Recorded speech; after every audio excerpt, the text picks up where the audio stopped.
Good morning everyone. Today is 27th of January और day है Thursday.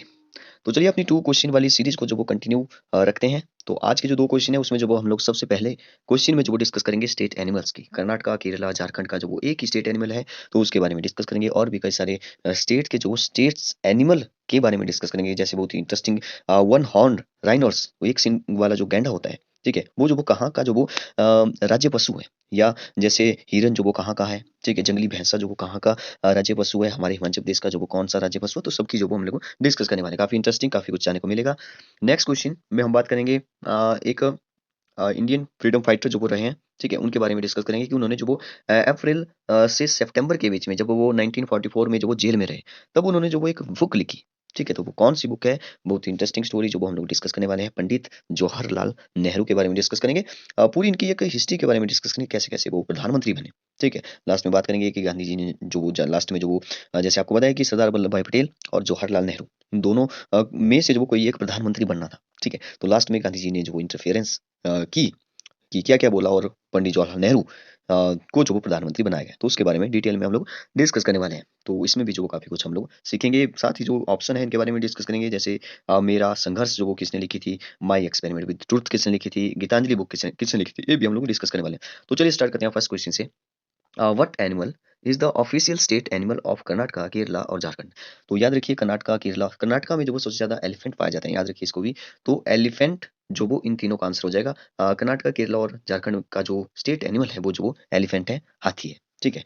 और अगर हम और भी स्टेट की बात करें, जैसे कि काला हिरन है, ठीक है। तो काला हिरन जो वो ये भी जो वो आप तीनों तीन तीन स्टेट को जो वो आप याद रखिए। जैसे कर्नाटका, केरला और झारखंड के से स्टार्ट हो रहा है, और हाथी झारखंड, ठीक है। झारखंड का नाम सुनते ही जो वो एक ऐसी अंदर से फील आता है हाथी का, ठीक है। तो ऐसे आप इसको याद रख सकते हैं। कर्नाटका, केरला में जो वो बहुत सारे हाथी पाए जाते हैं, ठीक है। कर्नाटका में सबसे ज्यादा हाथी है, ठीक है। इसको इस फैक्ट्स को जो आप याद रखें। एक काला हिरन है जो कि किन किन स्टेट का जो वो स्टेट एनिमल है, तो उसको आप याद रखिए। एक तो आंध्र प्रदेश का, ठीक है, आंध्र प्रदेश, एक पंजाब, और एक जो वो हरियाणा, ठीक है। इन तीनों का जो वो काला हिरन जो वो एक स्टेट एनिमल है, ठीक है। अगर हम बिहार की बात करें तो बिहार का जो स्टेट एनिमल है वो जो वो बैल है, ठीक है।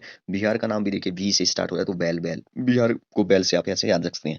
हिमाचल प्रदेश का आपको पता है हिम तेंदुआ, स्नो लेपर्ड। और साथ ही अभी जो हमारा नया जो यूनियन टेरिटरी बना है, ठीक है, जम्मू कश्मीर के दो पार्ट हो गए, जम्मू कश्मीर और लद्दाख। तो लद्दाख ने जो वो हाल ही में जो अपना जो भी स्टेट मतलब कि यूटी से अभी तो अपना जो भी एनिमल है वो जो वो डिक्लेयर किया है, वो भी कौन है, हिम तेंदुआ ही है, स्नो लेपर्ड, ठीक है, स्नो लेपर्ड। और छत्तीसगढ़ का जो वो कौन है, जंगली भैंसा, ठीक है। छत्तीसगढ़ का कौन है, जंगली भैंसा। और भी जैसे अरुणाचल प्रदेश, नागालैंड और गोवा, ठीक है। इन तीनों को आप इकट्ठे याद रखिए। अरुणाचल प्रदेश, नागालैंड, गोवा, इनका जो भी स्टेट एनिमल है वो जो है गौर, जिसको जो मिथुन भी बोलते हैं, ठीक है। गौर किस किस का है, अरुणाचल प्रदेश, नागालैंड और गोवा।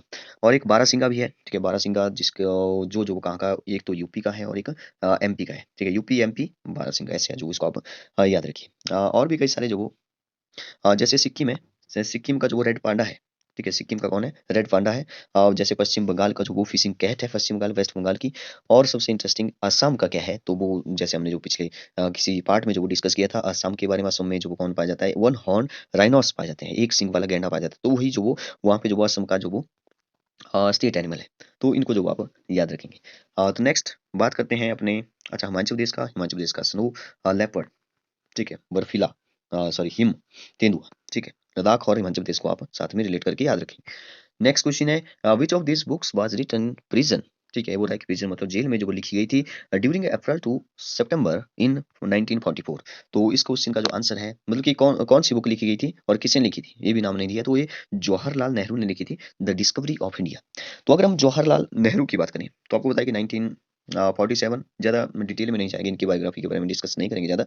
जो भी संघर्ष रहा इनका, ठीक है, इंडियन नेशनल मूवमेंट हो, चाहे वो मतलब कि प्राइम मिनिस्टर के बारे में हो, डिटेल में देखने वाले हैं, ठीक है। अब बताइए 1947 में जब वो हमारा देश आज़ाद हो गया, तो उसके बाद ही जो वो प्राइम मिनिस्टर कौन बने, ठीक है। इसके लिए जो वो बहुत ज़्यादा जो वो स्ट्रगल, बहुत ज़्यादा तो नहीं लेकिन मतलब एक प्रकार से जो वो एक स्ट्रगल होने लगा कि कौन जो वो प्राइम मिनिस्टर बने, ठीक है। तो पंडित जवाहरलाल नेहरू की बात करते हैं थोड़ा सा। उन्होंने जो वो अपनी एजुकेशन जो वो इंग्लैंड से की, ठीक है। इंग्लैंड में करने के बाद जो वो 1912, ठीक है, में जो वो इंडिया आ गए। मतलब कि महात्मा गांधी की अगर बात करें 1915, 9 जनवरी जब हम प्रवासी दिवस मनाते हैं, तो 9 जनवरी 1915 को भारत वापस आए थे, ठीक है। लेकिन पंडित जवाहरलाल नेहरू जो वो 1912 में वापस आ गए इंग्लैंड से अपनी पढ़ाई पूरी करके। मतलब कि पंडित जवाहरलाल नेहरू पहले आ गए, ठीक है, 1915 में महात्मा गांधी बाद में आए, ठीक है। तो 1912 में जो वो इंडिया आए, फिर जो उन्होंने कई सारे जैसे इंडियन नेशनल कांग्रेस के जो अधिवेशन होते थे उन्होंने भी उनमें भी उन्होंने भाग लिया। मतलब एक प्रकार से वो एक्टिव हो गए और गांधी जी से जो वो गांधी जी मतलब कि गांधी जी से जो वो बहुत इम्प्रेस हो गए, ठीक है। तो कई सारे इन्होंने मार्च भी करवाए, 2-3 बार जो वो ये जेल भी हुए, अरेस्ट भी हो गए। आपको पता होगा 1928 की बात, 1928 में जो वो नेहरू रिपोर्ट आई थी जिसमें कि उन्होंने जो वो कंप्लीट इंडिपेंडेंस की जो वो घोषणा की थी। आपको पता होगा फिर 1929 में दिसंबर 29 की, जिसकी हमने कल ही बात की थी, ठीक है। एक अधिवेशन हुआ था, लाहौर अधिवेशन, जहाँ पे जो उन्होंने घोषणा कर दी कि हमें जो वो डोमिनियन स्टेटस नहीं चाहिए, हमें जो वो फुल कंप्लीट इंडिपेंडेंस चाहिए। तो इसको भी आप याद रखिए, 1929 लाहौर अधिवेशन। तो प्रेसिडेंट यही बनाए गए थे, ठीक है। जैसे ये जो वो प्रेसिडेंट बने, मतलब कि एक युवा नेता थे। पहले जो भी प्रेसिडेंट रहे वो जो वो मतलब कि उनकी उम्र जो वो काफी हो चुकी थी। ये जो वो पहले एक युवा नेता थे। तो कांग्रेस की जो लीडरशिप थी, एक प्रकार से वो जो वो एक युवा के हाथों में चली गई। अब युवा के हाथों में जैसे चली गई, तो अब तो जो भी बड़े-बड़े लीडर थे, जैसे महात्मा गांधी थे और भी कई सारे बड़े-बड़े लीडर थे, तो उनको भी बात माननी पड़ी। वैसे वो जो वो डोमिनियन स्टेटस पर मान गए थे। बाकी जो लीडर थे कांग्रेस के, वो जो वो मान चुके थे कि हमें जो वो डोमिनियन स्टेटस चल पड़ेगा, ठीक है। लेकिन जो युवा थे उनकी बात जो वो माननी पड़ी, तो बाद में मान ली कि हमें भी डोमिनियन स्टेटस चाहिए। फिर और भी कई सारे अधिवेशन में जो ये मतलब कि प्रेसिडेंट रहे, जैसे 1937 में रहे, ठीक है। और जैसे आपको पता है कि 1939 से लेकर के 1939 से लेकर के 1945 तक जो वो दूसरा वर्ल्ड वॉर हुआ, ठीक है। तो इसके बीच ही वो अरेस्ट भी हो गए। 31 अक्टूबर 1940 को जो वो ये अरेस्ट भी हो गए। तो इन्होंने जो वो देखिए 31 अक्टूबर 1940 को जो वो ये अरेस्ट हो गए, फिर जो वो 19 सॉरी 45 41 को जो वो उनको छोड़ दिया गया। तो एक प्रकार से वो जो वो एक बहुत बड़े लीडर जो वो यहाँ पे बन चुके थे, ठीक है। 1940 के आसपास एक काफी अच्छे लीडर जो वो बन चुके थे और गांधी जी को जो वो एक प्रकार से इन पर जो वो विश्वास हो चुका था, ठीक है। और भी कई सारे जो वो मूवमेंट, जैसे क्विट इंडिया मूवमेंट जो वो इन्होंने भाग लिया। 1946 में जो वो कैबिनेट मिशन जो वो भारत आया, तो उसके बाद जो वो एक प्रकार से पता लग गया कि अब जो वो मतलब कि हम जो वो आज़ाद होने वाले हैं, ठीक है, आज़ाद होने वाले हैं। तो सबसे पहले जो बात ये आई कि प्राइम मिनिस्टर कौन बने। तो इंडियन नेशनल कांग्रेस का जो प्रेसिडेंट था, पहले तो वैसे उसको ही जो वो प्राइम मिनिस्टर बनाना था, ठीक है, अंग्रेजों ने। लेकिन उस टाइम जो वो कौन थे, मौलाना अब्दुल कलाम आज़ाद थे, 1946 की बात है, ठीक है। तो मतलब कि वहाँ पे उसके बाद जो वैसे इलेक्शन नहीं हुए इंडियन नेशनल कांग्रेस में, तो मौलाना अब्दुल कलाम आज़ाद ही जो वो पहले थे। तो वो जो वो काफ़ी उम्र दराज भी थे, ठीक है। तो 1946 में जो वो फिर से इलेक्शन हुआ इंडियन नेशनल कांग्रेस का, जो प्रेसिडेंट के इलेक्शन होने लगे, ठीक है। फिर जो वो मतलब कि एक प्रकार से गांधी जी ने भी जो वो पंडित जवाहरलाल नेहरू को ही आगे प्रपोज किया, ठीक है। तो उसके बाद जो वो प्राइम मिनिस्टर मतलब कि प्राइम मिनिस्टर से जो वो मौलाना अब्दुल कलाम भी चाहते थे कि मुझे जो वो प्रेसिडेंट बनाया जाए, लेकिन वो जो वो इसकी मतलब कि बाहर कर दिए गए, ठीक है। प्रेसिडेंट की कैटेगरी से उसको बाहर निकाल दिया गया। तो यहाँ पे पंडित जवाहरलाल नेहरू जो वो प्रेसिडेंट बन गए फिर से, ठीक है। अब देखिए बाद में गांधी जी मतलब कि गांधी जी और नेहरू, इन दोनों ने जो देखिए क्या किया मिल करके। गांधी जी जो वो मतलब कि गांधी जी ने जो वो नेहरू की फेवर में जो वोट किया। देखिए जब इंडियन जो भी मतलब कि जो भी इंडियन नेशनल कांग्रेस की जो कमेटियां थी, ठीक है। तो 15 कमेटी थी, 15 में से 12 ने जो वो किसका नाम दिया वहां पे जब वोटिंग हुई, तो 12 ने जो वो सरदार वल्लभ भाई पटेल का नाम दिया कि इसको इनको जो वो प्राइम मिनिस्टर बनाया जाए, इनको जो वो नॉमिनेट किया उन्होंने, ठीक है। 15 में से 12 और कई सारे और भी थे, जैसे बाकी जो बच गए, ठीक है। कमेटी तो नहीं, लेकिन और भी कई सारे लोग थे उनमें जिन्होंने जो वो पंडित जवाहरलाल नेहरू ने किया, लेकिन 15 से 12 कमेटी ने जो वो किसको जो वो नॉमिनेट किया था, सरदार वल्लभ भाई पटेल को। अब देखिए लास्ट में जो वो गांधी जी ने सोचा कि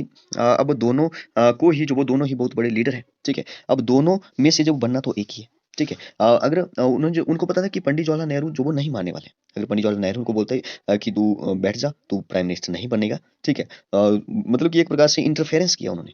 उनको पता था कि दोनों की जरूरत है, ठीक है। तो जवाहरलाल नेहरू को ही उन्होंने जो वो मतलब कि किया, नॉमिनेट किया। और क्योंकि एक को तो सैक्रिफाइस करना पड़ना था और जवाहरलाल नेहरू जो वो सैक्रिफाइस नहीं करना चाहते, वो बिल्कुल भी मना करते थे कि मैं जो वो नहीं हार मानने वाला हूँ, ठीक है। तो गांधी जी ने सोचा कि दोनों की जरूरत है, इसलिए जो वो उनको पता था कि सरदार वल्लभ भाई पटेल जो वो उनकी बात मान जाएंगे। तो सरदार वल्लभ भाई पटेल ने मान लिया कि ठीक है, आप बना दो, ठीक है। तो यहाँ पे जो वो फिर जो वो प्रेसिडेंट बने और आने वाले जो भी प्रधानमंत्री थे, वो जो वो पहले पंडित जवाहरलाल नेहरू ही बने, ठीक है। तो इस प्रकार से जो वो गांधी जी का जो इंटरफेरेंस था, वो जो वो यहाँ पे ऐसा रहा, ठीक है। बाकी और भी कई सारे रीजन हो सकते हैं, गांधी जी ने जो वो कुछ और भी सोचा होगा, कई सारे और भी रीजन बताते हैं, लेकिन मेन जो वो यही था, ठीक है। तो ऐसे जो वो इसको याद रखिए, इसका जो क्वेश्चन का आंसर है वो हो जाएगा डिस्कवरी ऑफ इंडिया। किसने की थी? पंडित जवाहरलाल नेहरू ने। कब लिखी थी? जब वो जेल में थे, 1944 की बात है, ठीक है। अगर हम बात करें यहाँ पे मीन कैंप, तो मीन कैंप का मतलब होता है, ठीक है, मीन कैंप का मतलब होता है मेरा संघर्ष। तो ये जो वो एडोल्फ हिटलर ने लिखी थी, ठीक है, जिनको कि जर्मनी का तानाशाह जो वो कहा जा सकता है, ठीक है।